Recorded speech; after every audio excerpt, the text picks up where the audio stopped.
Hi, everybody. Welcome to CHOPZ, All Music on Bloomfield Community TV, and I'm your host, Kat Orlando. And in this show, I'll present some different assorted videos. Some are song videos, and other things are me talking about tips on playing the saxophone if you're a beginner. So I just put a bunch of different things out there for you. So now the videos, I do a little shout out on Facebook. So to see if I can gather up some different artists in the area. And the first one we're going to start off with is, his name is Lavelle Jackson, and he's known as Memphis Soulman Jackson, and he's born in Saginaw, Michigan. So here is Memphis Soulman Jackson featuring Theodis Easley on a song called It's All About You.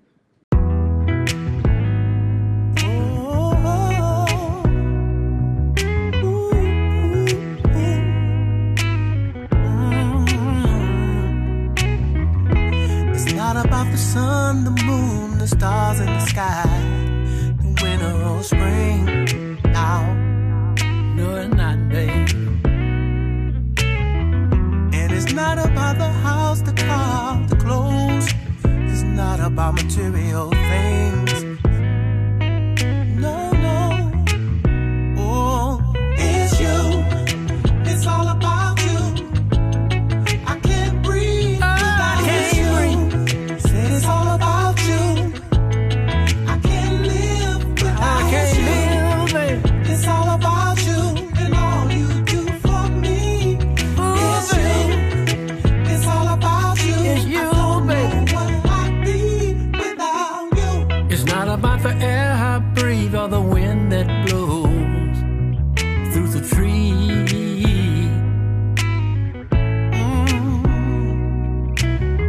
And it's not about the food I eat and the water that fills the river and the sea. Oh, baby, it's you. It's all about you.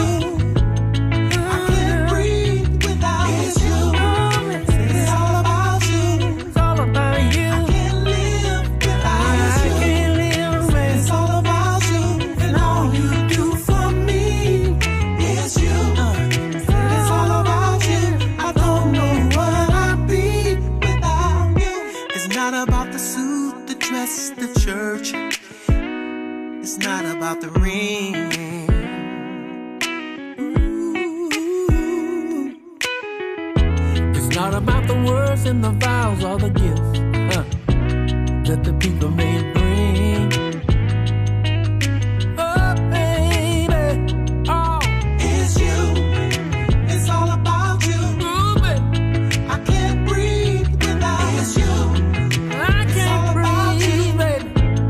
I can't live without you. I can't live, all about you, baby. And all you do for me, baby. It's you. It's all about you. I don't know what I'd be without you. It's all about you. This song is all about you. It's all about you. I can't live without you. It's all about you. I don't know what I'd be without you.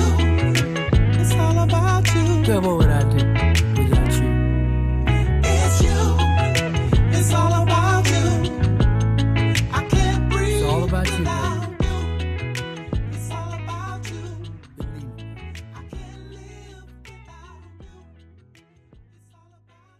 All right, that was Memphis Soulman Jackson, and that's called It's All About You. So I'm going to throw one of my own in here. This is a song I did quite a while back. I filmed the video in Lake Leelanau, Michigan, and I wrote the song along with a friend of mine who I met at Mai Kai Cleaners around here in Bloomfield Hills, and her name was Christen Kennedy, who's no longer with us, but I want to remember her by this song because she wrote the lyrics and I wrote the music, and it's called Wednesday's Girl.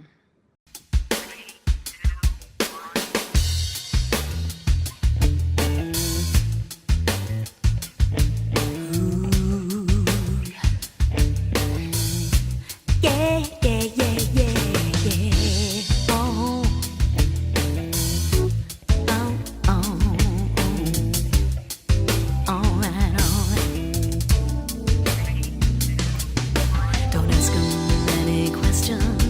He didn't come to talk.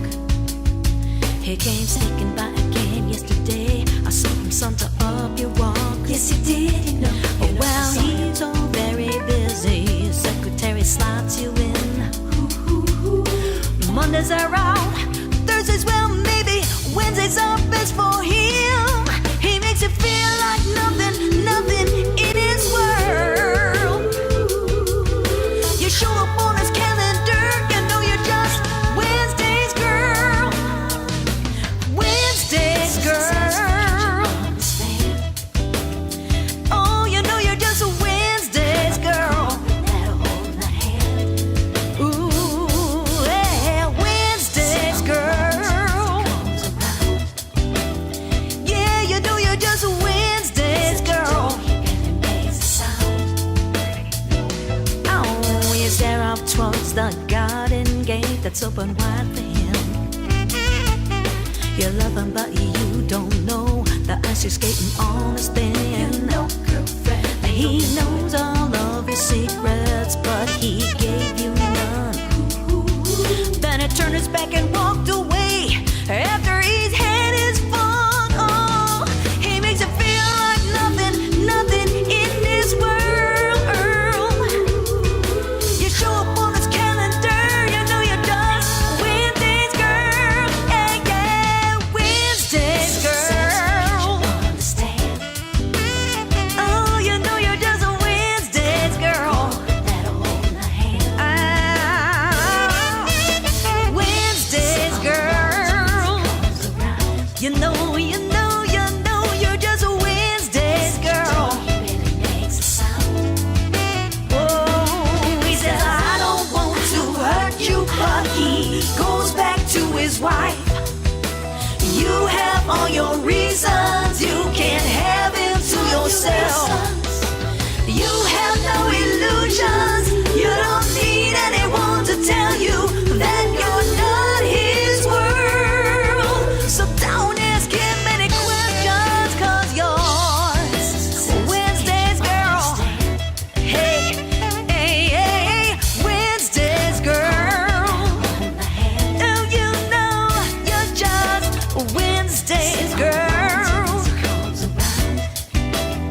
You know you're just a Wednesday's girl. Hey, hey, hey, yeah.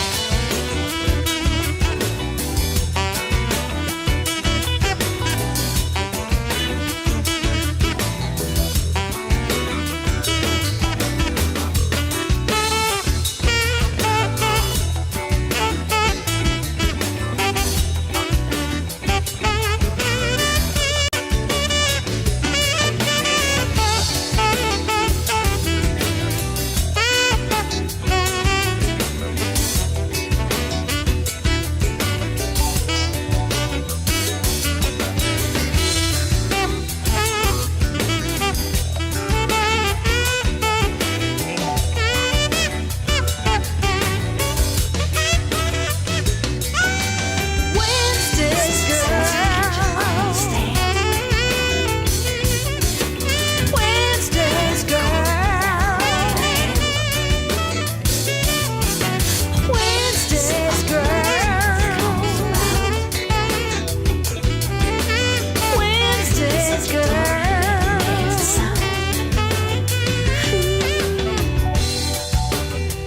Yeah, I saw him coming around the other day. Oh, don't even try it. I know that was him. Oh, yeah. He's so successful, can't you understand? Hey, climb up the corner, let her hold my hand. Oh, sit all alone till he comes around. He's at your door, he really makes a sound.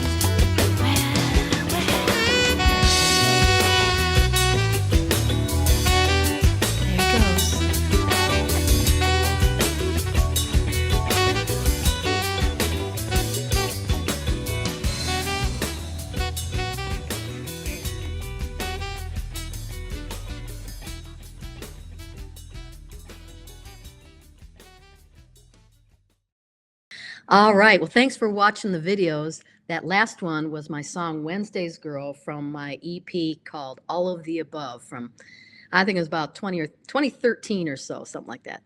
So, carrying on here, we've been back from Florida and just settling in back to life in Michigan. And while I was away in Florida and also up north, I've been moving around. While I was away, uh, I was not going into BCTV studio, so I thought I'd better start doing my own video filming. And so one of the things early on was to gather up uh, uh, info on that might answer questions that I tend to get from people that see me perform. So sometimes I might have mentioned before, people come up to me and say, "Hey, I'm getting ready to play the saxophone. Where do I start? And do you have any tips on getting started?" Sort of an informational, educational thing depending on your interests. So if you play or are just interested in music, in this next video, I'll be breaking down things like what I've experienced and just different tips. So here it is. Hey, everybody. Thanks for joining me on BCTV and still in Florida, talking to you inside, not outside on the lanai.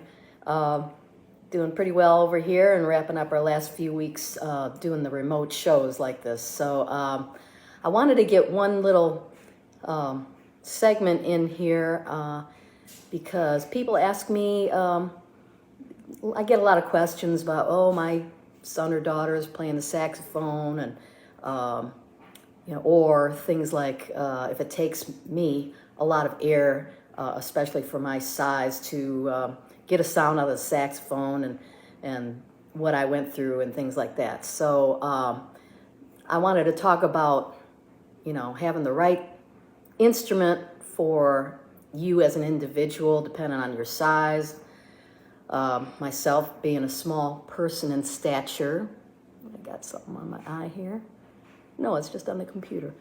Small person in stature that I am, also the mouthpiece and reed.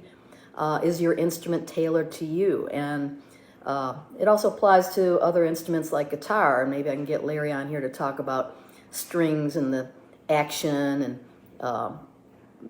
different things on the fretboard that make things more of a struggle to play if you don't have the right instrument for you.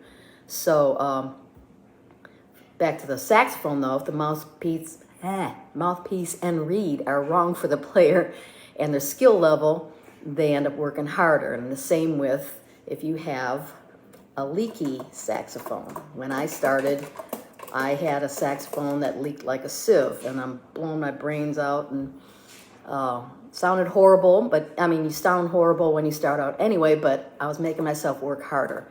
So if you want to play the saxophone, you have to do the research on the best brand and make and model for you.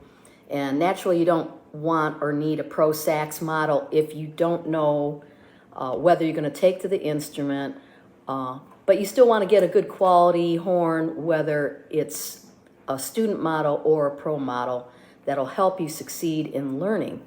So you won't be fighting with the action or the placement of the keys for your particular hand size, small hands, in my instance, air control and tone. So the best brands, I'd say, check out online and local music stores for that info. But my take on that is a Selmer, like I have here. This is my Selmer Alto Mark VI.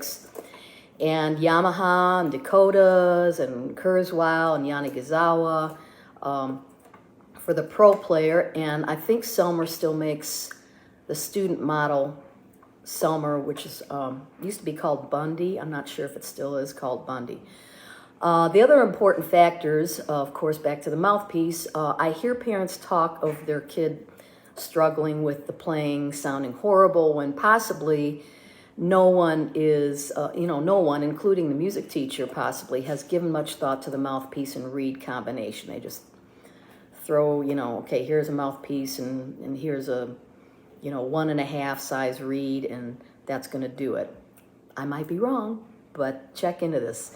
It's really a science into itself. The way the mouthpiece is built. This is a metal mouthpiece, as you can see, and there's a little gap between what is called the bevel there, that pointy part, slanted pointing part, and how much space there is between the bevel and the reed. That's going to help you, that's really going to decide what kind of tone you have. Also, the inside, which is known as the bore, I guess you could see the inside there, that's going to tend to be larger inside the bore for beginners. No, it's the other way around, sorry. Smaller for beginners and larger for somebody that's been playing for a long time. Also, the bevel will tend to be sharper for somebody that's been playing for a long time and not so sharp for the beginner. Once again, I'm not the expert in this. I just know what I know from my teacher over the years, George. And I would follow George to pawn shops and music stores, and I would try different combinations of reeds and mouthpieces on what I had at the time was a con, and that thing leaked like a sieve. So one of the things, back to the saxophone itself, you really have to, my nose is itching, you really have to make sure that you're playing on a saxophone that is tight, that all the keys are closing all the way. There's no gaps, there's no air leaks, there's no springs that are out. Take it to a good saxophone repair person, get it looked at, and now you might think, wow, that thing, it sure looks kind of grungy looking, the finish. I've had this since 1980, and it was sitting in some guy's closet, and I bought it pretty inexpensively at the time. It looked like new then, now not so much, okay? Do I want to refinish this and make it look all shiny new? No, I don't, because that's going to really mess with the beautiful tone that it gets. So you don't want to go refinishing a saxophone like this. If you want to buy something new, that's different. They make them totally different now. This one is the Selmer made in Paris. I don't even think they make them in Paris anymore. But so where was I? So, oh, and also talking about leaks, okay, in the saxophone. George, for instance, he had an unusual way of checking for leaks. He'd be smoking more cigarettes, and he'd take a drag off a cigarette and inhale the smoke, and put my mouthpiece back on, blow the smoke into the horn, cover the keys, and see if any smoke leaked out the keys, okay? I wouldn't recommend that, especially if you're a kid, okay? Don't be doing that. But the other thing, as a little do-it-yourself thing that I do, is you could buy a little tube light or one of those little LED things on a tape that are kind of LEDs that you can put down inside the saxophone to light it up on the inside, and check to see if you could see the light on either sides of the keys. That's how you tell if you have an air leak or not. Best suggestion is to take it to a tech, repair person that can really diagnose what the situation is. So that's all I got to say about that for right now. I might want to add more onto this as I go, but just kind of give you a little bit of insight. Also, yeah, one more thing. Yeah, if you're just starting out, you want to be all about scales and arpeggios. But one place to start out is to just do one of these.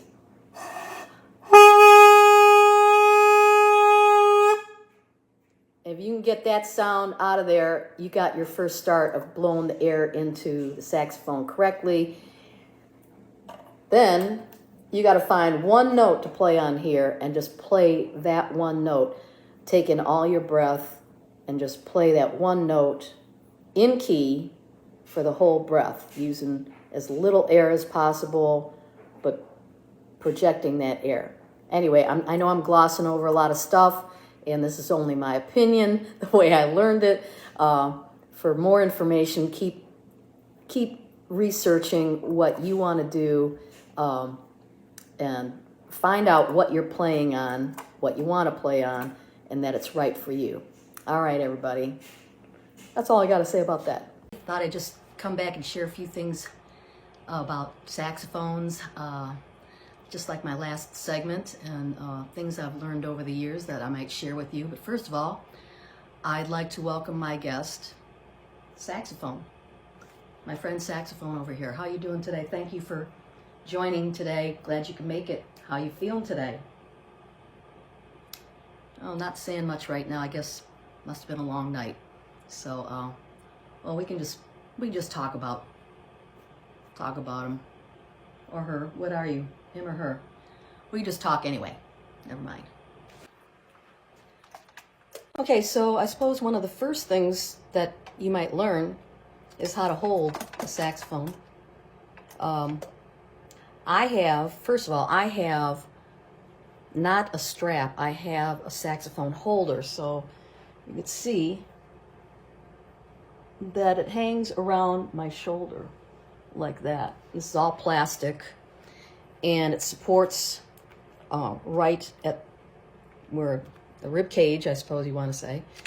And holding the thing, it just like hangs like that. And if you put it at the very bottom of right underneath your lower lip, that is about where it would be on you.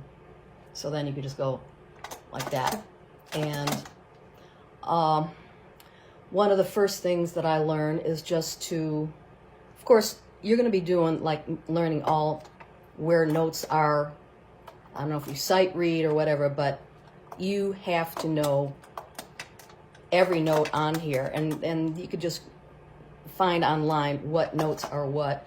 Go through all the major scales, minor scales. But one thing that really helps with your endurance, I guess, and one of the first things that I was told to do is learn long tones. So you just take, let me make sure I'm warmed up here.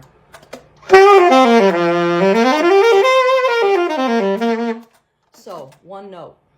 I'm going to start with my A, the longest tone you can do.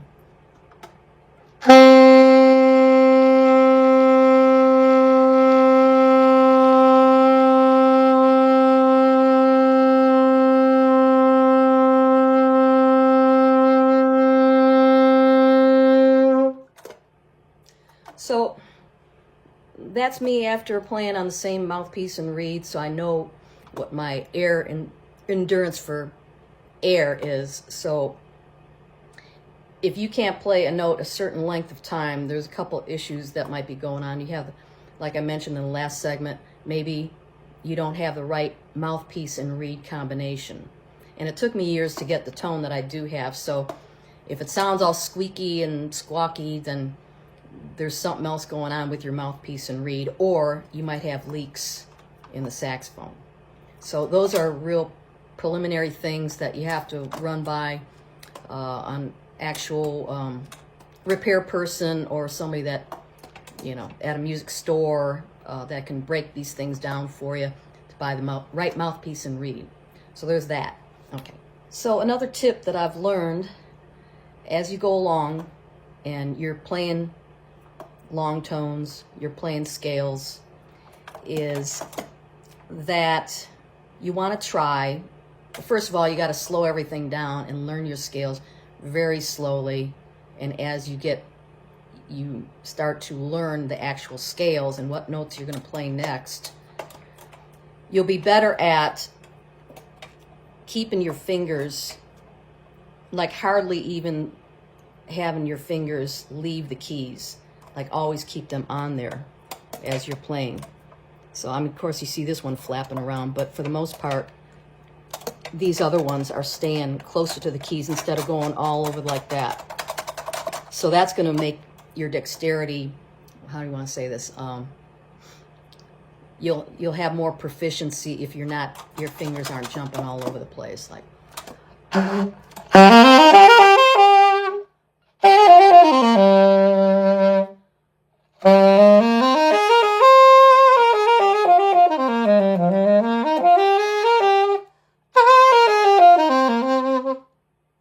So, not a whole lot of jumping around there.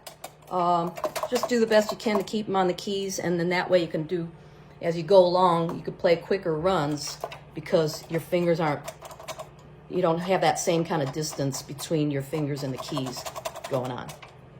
So, that's another thing. So another thing I wanted to mention too is people over the years, wait, let me straighten this out.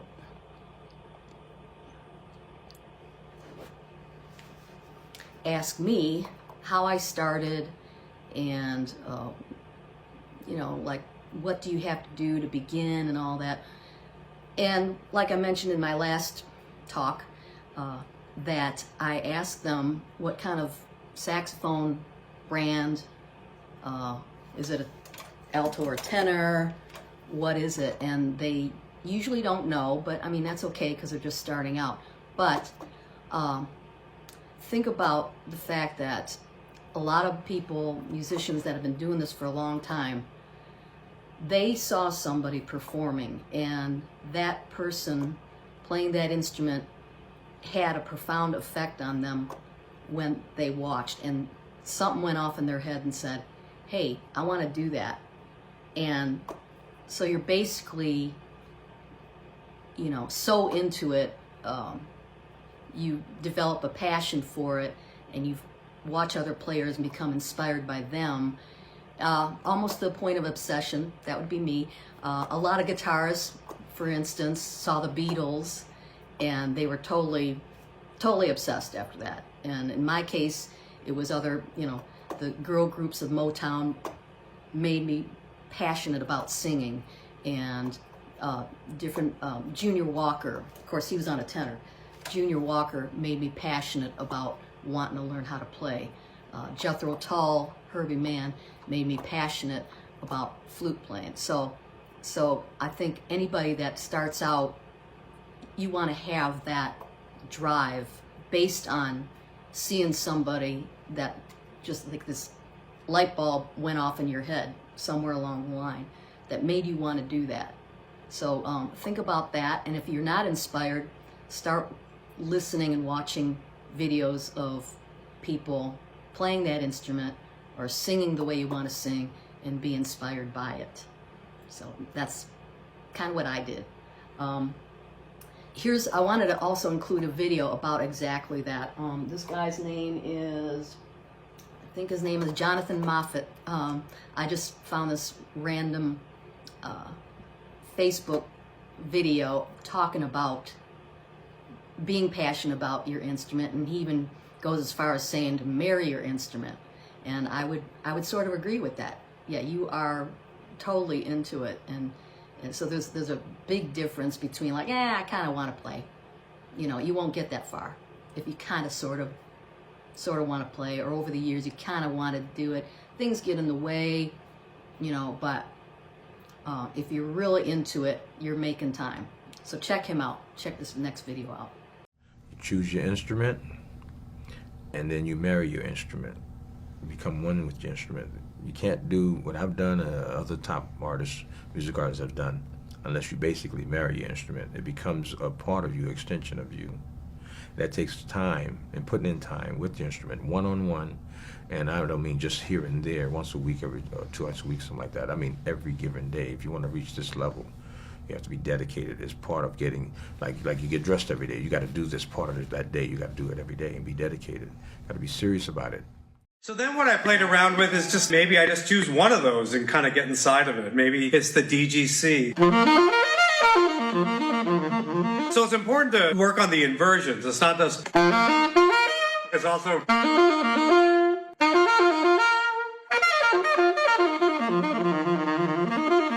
That already makes it sound more interesting because it's more like a 3-note grouping than it is a stack of fourths. So that last video, this root rush, talking about arpeggios and how to mix and match them in different ways. So let's try it. He's talking about D, G, C. So he's going. Or switching it up like.